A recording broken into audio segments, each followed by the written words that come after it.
Atualidade Jurídica.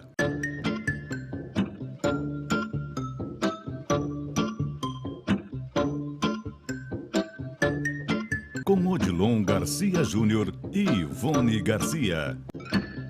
Estamos chegando com mais um Atualidade Jurídica e hoje, sempre em parceria, evidentemente, com Garcia Garcia Advogados Associados. Hoje nós vamos falar de inventário. Para isso estão conosco aqui a doutora Sabrina Moleta e o doutor Alberto Rosman. Doutor Alberto, conte para nós como é que se faz o inventário. Conte um pouquinho para nós como é que é feito isso. O processo de inventário, ele é um processo que se faz necessário quando do falecimento da pessoa. Nós já tivemos a oportunidade de discutir no teu programa sobre as holdings familiares, sendo que uma das intenções, dos objetivos dessa empresa era justamente que a pessoa em vida conseguisse organizar o seu patrimônio, e aquela era uma das possibilidades de se fazer a sucessão dos bens. Não havendo a sucessão em vida e ocorrendo o falecimento do patriarca ou, enfim, o detentor dos bens, se faz necessário o ajuizamento ou a realização desse inventário pela via extrajudicial.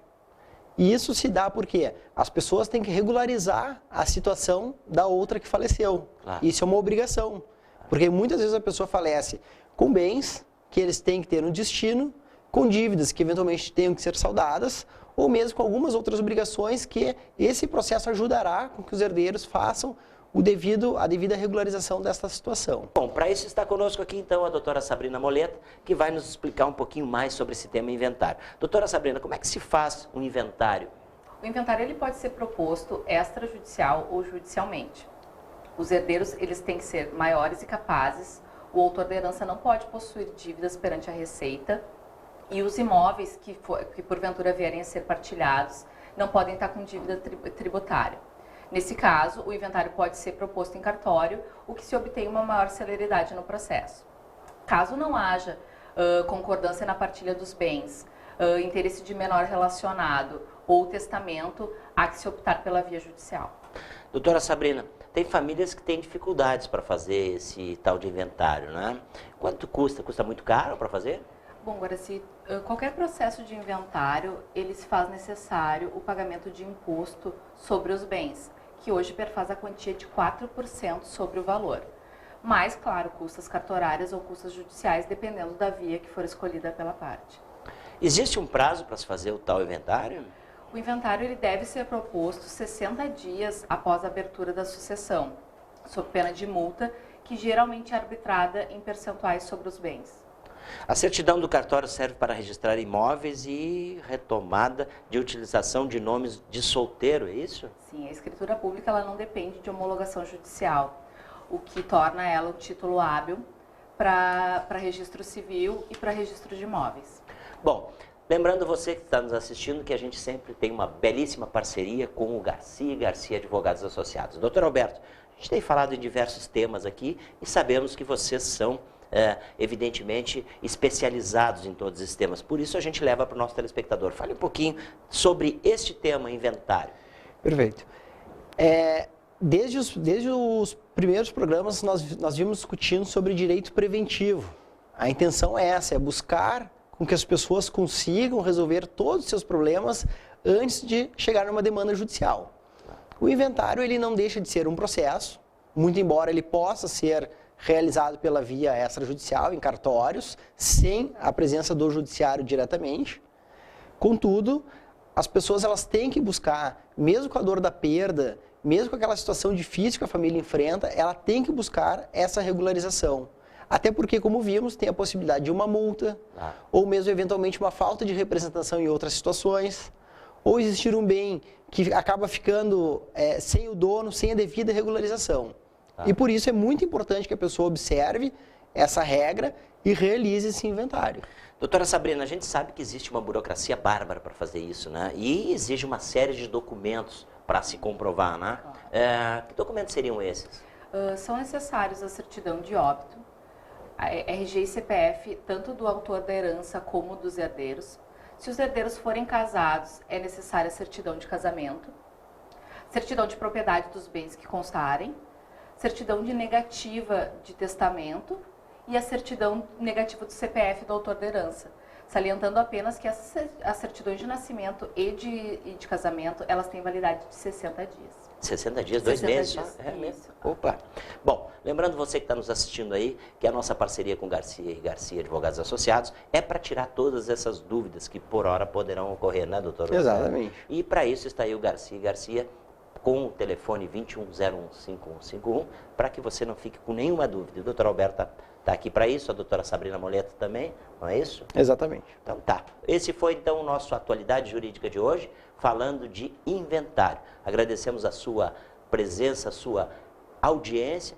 Vamos ao intervalo comercial, em seguida a gente volta. Até já. Oferecimento Garcia e Garcia Advogados Associados.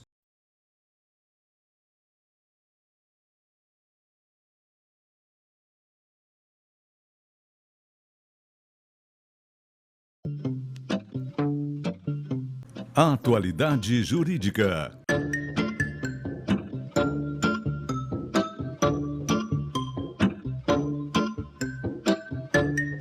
Com Odilon Garcia Júnior e Ivone Garcia.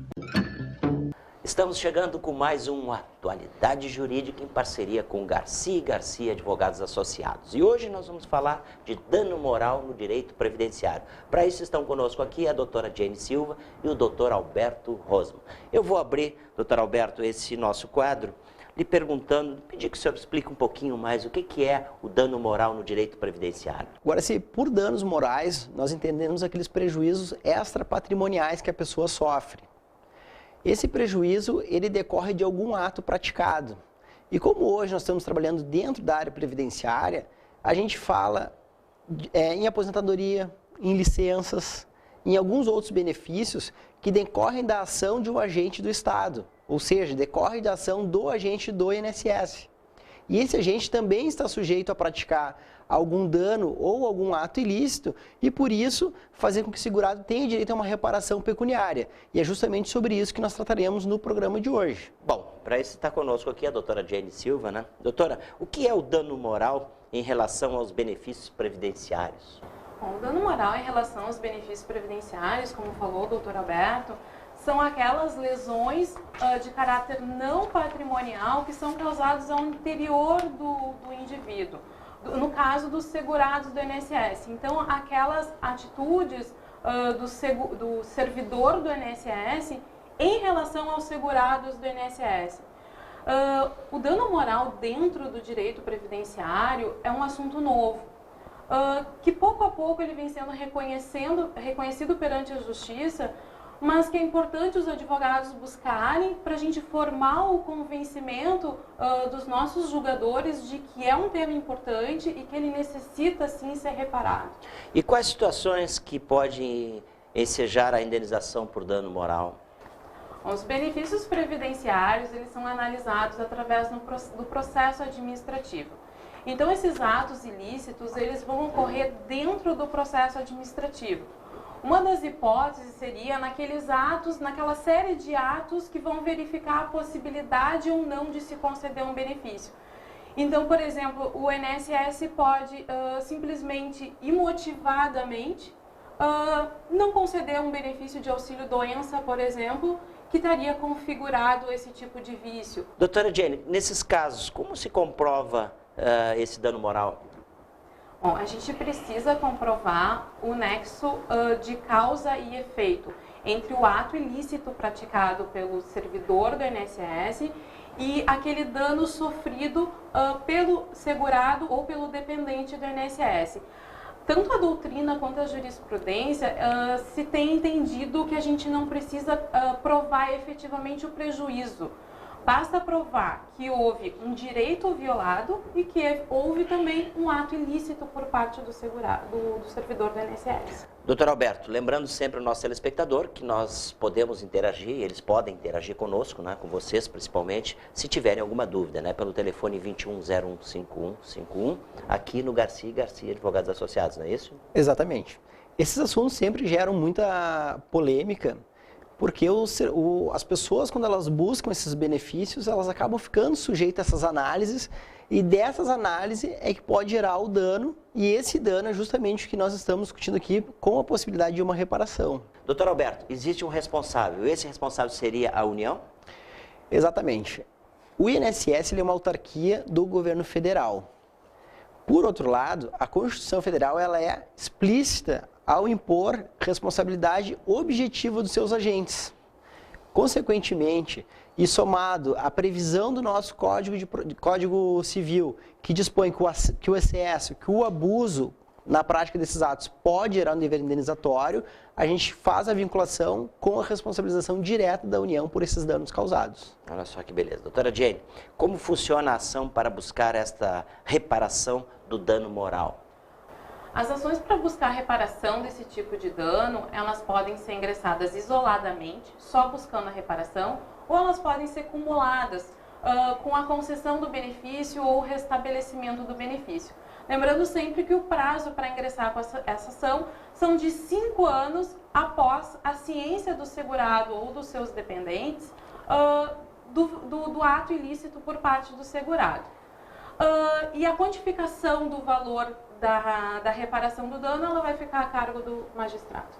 Você, telespectador que está nos assistindo, lembrando que nós falamos hoje de dano moral no direito previdenciário, em parceria com o Garcia e Garcia Advogados Associados. E se você quiser interagir, pode ligar para 2101-5151, que o doutor Alberto e a doutora Jane estão aí especializados nesse assunto para tirar qualquer dúvida. É isso, doutor? Exatamente, à disposição. É isso aí, doutora. Vamos voltar a falar mais, né? Claro, com certeza. É um assunto bem extenso, novo e muito importante. Ok, esse foi então o nosso Atualidade Jurídica de hoje. Agradecemos a sua preferência pela nossa audiência. Vamos ao intervalo comercial. Em seguida a gente volta. Até já. Oferecimento Garcia e Garcia Advogados Associados.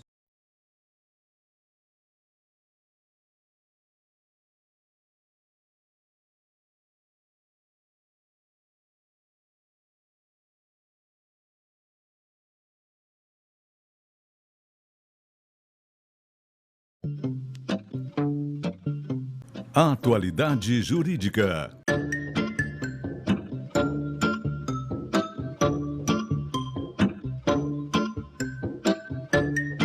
Com Odilon Garcia Júnior e Ivone Garcia. Estamos chegando com mais uma Atualidade Jurídica e hoje nós vamos falar de plano de saúde no contrato de trabalho. Para isso estão conosco aqui os doutores Cristiano Nadler e o doutor Alberto Rosman. Eu vou abrir esse nosso quadro, doutor Alberto, e pedindo para fazer uma consideração sobre este tema, que é da maior importância, não é isso? A importância desse tema, ela reside justamente no fato de que o empregado ele pode manter, junto com o seu ex-empregador, o plano de saúde que antes era contratado. A finalidade dessa legislação que regula essa matéria garante que o empregado tenha a mesma qualidade do serviço que ele tinha antes, porém, para que isso seja possível, algumas regras devem ser cumpridas, até mesmo porque é uma questão com relação aos pagamentos desse plano que antes era custeado ou totalmente ou parcialmente pela empresa. E são essas regras que a gente vai analisar no programa de hoje. Bom, para isso está conosco aqui também o doutor Cristiano. Doutor Cristiano, é possível um empregado demitido manter o plano de saúde que ele tinha pela empresa onde trabalhava? Agora, como o doutor Alberto estava falando, essa possibilidade existe. A Lei do Plano Nacional dos Planos de Saúde trata sobre essa questão, desde que atendidos alguns requisitos específicos, tá? E que o empregado manifeste esse desejo dentro de um prazo estabelecido de 30 dias contados do seu desligamento. Tá? Se ele optar por essa forma, as vantagens que ele tinha com o plano de saúde como empregado continuam valendo para ele e para os seus dependentes por um determinado período que a lei estabelece. Quais são esses requisitos para que o empregado possa manter o seu plano de saúde? A Agência Nacional de Saúde estabeleceu, através de uma portaria, algumas das possibilidades dos requisitos para que isso tenha validade. Tá? O empregado, por exemplo, ele tem que ter sido dispensado sem justa causa. Não pode ter sido dispensado por justa causa. Além disso, ele tem que ter feito uma coparticipação durante o custeio desse plano de saúde. A empresa pagava uma parte e ele pagava uma outra parte. Sendo assim, ele pode pleitear essa vantagem. E além disso, o plano de saúde tem que ter sido contratado a partir de 1999, de janeiro de 99. Neste caso, quem arca com os custos desse plano de saúde? A partir da opção do empregado de manter o plano de saúde, ele vai arcar com os custos da parte que já lhe incumbia quando ele era empregado e também com as com os custos que era incumbência da empresa. Então ele passa a ter o ônus de pagar com todo o plano de saúde. E por quanto tempo este empregado pode manter esse plano, doutor? Agora, se a lei tem regras e critérios variáveis, tá? Ela estabelece um mínimo e um máximo. A regra geral é de que vale por 1/3 do tempo que ele prestou serviço para a empresa e teve a cobertura do plano de saúde. Tá? O mínimo que a lei garante são 6 meses e o máximo 24 meses. O máximo, como eu falei, é caso a caso, tempo de contribuição e tempo de vinculação à empresa. E para quem se aposenta? Para quem se aposenta tem uma pequena diferença. Tá? O aposentado que contribui por mais de 10 anos ao plano de saúde, ele pode manter esse plano de saúde pelo tempo que ele quiser, não tem limite de tempo. Se ele contribuiu com menos de 10 anos, a limitação é de 1 ano de contribuição para 1 ano de manutenção desse plano. Então, se ele trabalhou 3 anos e contribuiu sobre 3 anos, ele pode manter por 3 anos. Olha só que beleza. Doutor Alberto, vamos falar um pouquinho também sobre esse tema. Vale o mesmo para quem se aposenta por invalidez ou está afastado, recebendo auxílio doença do INSS? Essa questão ela é diversa da aposentadoria regular. A aposentadoria por invalidez, ela não extingue o contrato de trabalho. Ela apenas deixa ele suspenso. E uma vez suspenso, essas regras que devem a serem observadas são as regras de como se ele estivesse na ativa.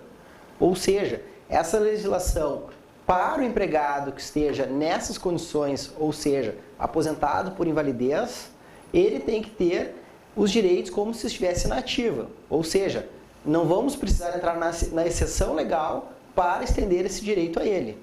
Inclusive, o Tribunal de Brasília, o Superior do Trabalho, há menos de 1 ano, pacificou esse entendimento, fazendo a extensão dessa garantia, desse direito ao empregado. Doutor Alberto e doutor Cristiano, eu tenho sempre repetido aqui no nosso quadro, né, no Atualidade Jurídica, que o Garcia está aí para tirar todas essas dúvidas que os telespectadores que estão nos assistindo poderão ter. Né? E vocês são especializados também nessa área, não é isso? Com toda certeza. O que acontece, Guaraci? Essa área ela afeta tanto o empregado como o empregador. Porque o empregador ele se vincula ao cumprimento dessa lei e o empregado ele tem direito ao cumprimento e ao benefício dessa lei. E por essa razão, sempre estamos buscando esclarecer esses fatos para que uma pessoa possa exercer o seu direito e outra não fique prejudicada pelo não conhecimento desse direito e desse dever. Doutor Cristiano, e quando esse direito de manutenção do plano de saúde cessa, como é que faz? Olha, se o plano de saúde vai ser mantido e pode ser cessado em 2 situações. Tá? Ou pelo decurso do prazo, que foi calculado para ele, ou quando ele volta a trabalhar. Se ele é readmitido no emprego, em outra empresa, tanto o aposentado como aquele outro que foi demitido sem justa causa, ao serem readmitidos numa nova empresa, eles perdem o direito